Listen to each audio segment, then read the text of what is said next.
Hi there, I'm Tyler with the Solano County Water Agency. Today I'll be showing you how to repair a break in your irrigation drip line using just a few items. In this video, I'll let you know what you're going to need and the steps you'll take through the process. The first thing we're going to need is either drip line or tubing. Very quickly going over the difference between these two, drip line will have emitters already embedded within the tubing, while tubing on the other hand will not. You'll want to go ahead and get whichever your system currently uses. Next, we're going to need a pair of scissors or drip tubing cutters. This is what we'll be cutting the tubing with. Next, we're going to need a few drip line couplers to connect the lines together after taking out the leaking or broken area. First, we have a barbed coupler. This coupler is inexpensive, usable, and simple to use, but it is a bit more prone to popping off, so I'd recommend getting a few clamps when using these. Next, I have a type of compression coupling. These are inexpensive and less prone to popping off, but they are not reusable. The last one I have here is a permalock coupler. This is kind of a combination of the other two, as it has a barb and a bit that tightens over the tubing to lock it in place. These ones are a bit more expensive, but they're reliable and reusable. I'll go ahead and show you examples of how to attach each one in the next few minutes as well. Before starting the repair process, cut out the broken area of your drip line, making sure that the cutout piece is at least 5 to 6 inches, then cut out a piece the same size from your replacement tubing. Now we'll use the couplers to connect this piece of tubing to your irrigation system.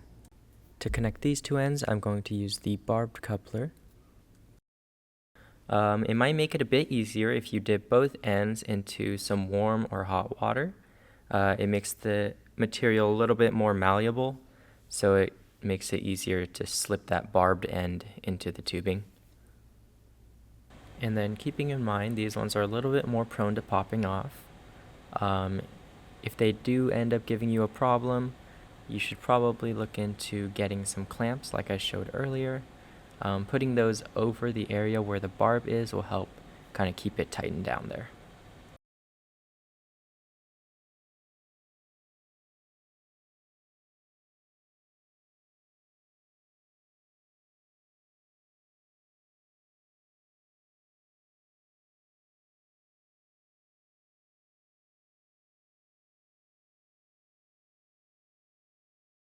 Alright, and to attach the other side, we're going to go ahead and use the compression coupler. This one's super simple to use. You're just going to insert the tubing into the coupler like so. Very simple and easy. And then we'll go ahead and do that on the other side as well. For one repair, this is all you're going to need to do. But I'm going to go ahead and show you how to attach this permalock as well, just so you know how to attach all these different types of couplers.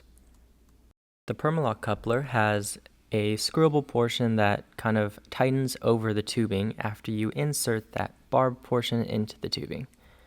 So like the first one, we can go ahead and dip the tubing into warm water to make it a little bit more malleable, which will make inserting the fitting a little bit easier.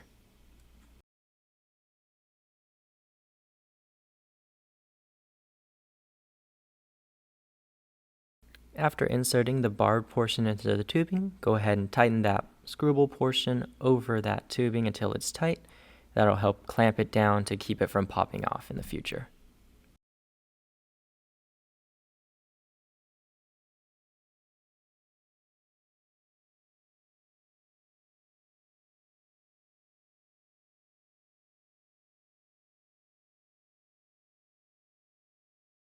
And that's it. You fixed the break in your drip line. If you had any emitters attached to the old line, just punch a new hole and attach the emitter into the newly replaced tubing. If the issue persists or you run into a more serious problem, don't hesitate to contact a local landscaper to help you out with your problems. But thank you for watching and have a nice day.